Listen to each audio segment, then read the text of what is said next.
The sounding of the call. Buck earned $1,600 just in 5 minutes for John Thornton. His master could pay off all of his debts. John Thornton wanted to start a journey into the East. He wanted to find a lost mine called Lost Cabin. Many men tried to find it, but very few of them could. And there were some of them who never returned home. This lost mine was a big mystery. No one knew about the first man who reached this mine.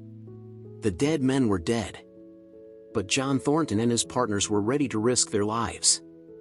They went with their dogs into the East on an unknown road. They made it 70 miles up to Yukon. Then they passed the Stewart River, the tall hills and the Manitouk. John Thornton was a man of nature. He was not afraid of the wild. He hunted his dinner during the day. Buck was very happy. He could go hunting and fishing everywhere.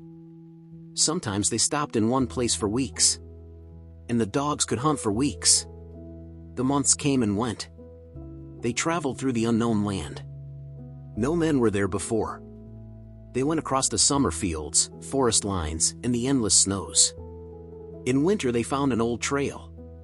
They thought that trail might lead to the lost cabin. But then the trail went nowhere. John Thornton and his partners could not understand who made this path. Spring came again. At the end of their journey they did not find the lost cabin. Instead they found a place in a broad valley. They did not search for another place. Each day they worked hard. They put their gold in the bags and knew it would be worth thousands. The dogs had nothing to do. They laid on the ground and hunted in the forest. Once Buck heard the call in the forest. It gave him strange wishes and sweet happiness. Sometimes he tried to find the call in the forest. He spent many hours there. He smelled the grass and wood around him. His eyes were wide and his ears were open. Buck did not know why he did these strange things. He just wanted to do them. He could not understand this call. Strange impulses came to him. He slept on the ground.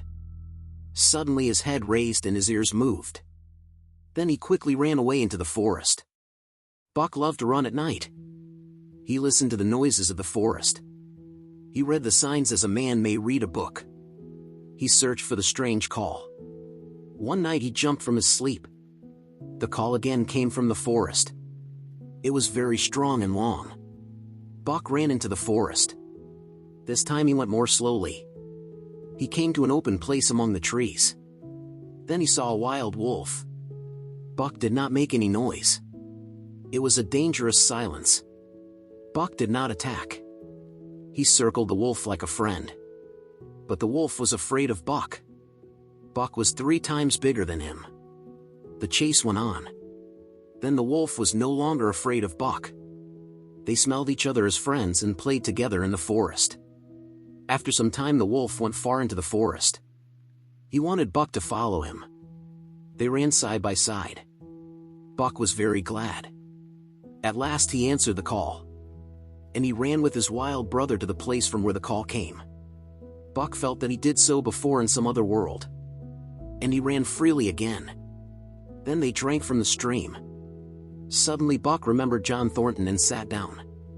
The wolf moved forward. But Buck did not follow him. Buck ran back to the camp and his master. At that moment John Thornton ate his dinner. Buck quickly jumped on him with all his love. Buck did not leave the camp for 2 days and 2 nights. He never lost sight of Thornton. He followed him everywhere. But after 2 days the call in the forest began to sound again. Buck ran into the forest. But the wild brother did not come. Buck began to sleep at night away from the camp. He stayed in the forest for a long time. He tried to find his wild brother. He killed his meat and drank from the streams. His wish for blood became stronger than ever before. Buck was a perfect hunter. He felt a great pride in himself. This pride was in all his movements, muscles, and noises. His cunning was a wild wolf cunning. His muzzle was larger than the muzzle of any wolf. His intelligence was perfect. His reaction to sounds and sights was sudden and fast. He could easily defend himself. Buck could feel, determine, and answer in the same moment. And all this made him the most fearsome creature in the wild. "There was never such a dog," said John Thornton one day.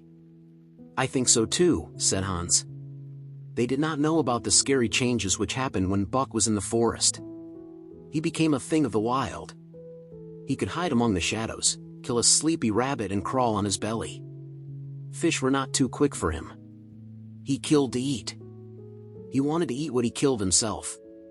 The fall came. The moose were everywhere. Buck wanted larger prey. Once he saw a band of 20 moose. There was a big chief among them. Buck managed to cut the chief out from the moose band. He wounded him seriously.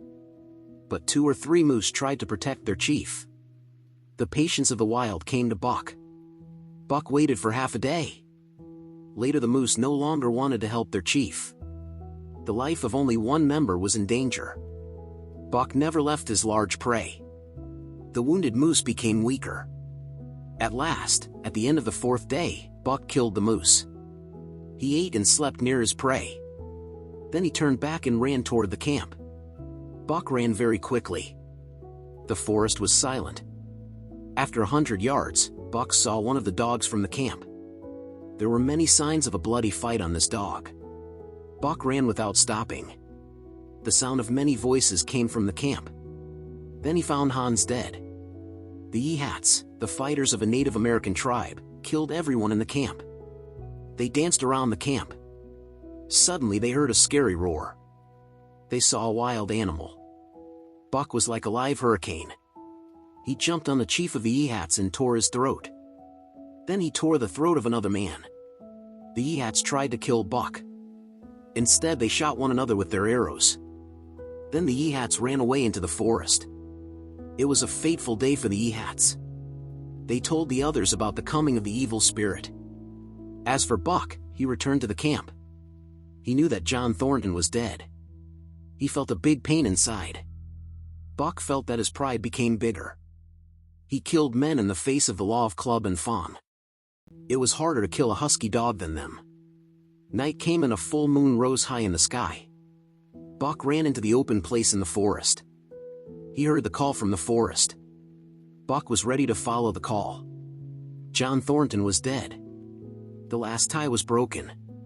Then a wolf pack came to the open place in the forest. One wolf came closer to Buck. He touched his nose slowly. It was Buck's wild brother. Later an old wolf came forward. He also touched Buck's nose. The wild wolves started to howl and Buck joined them. And here the story of Buck ends. After some years the Yehats noticed a change in forest wolves.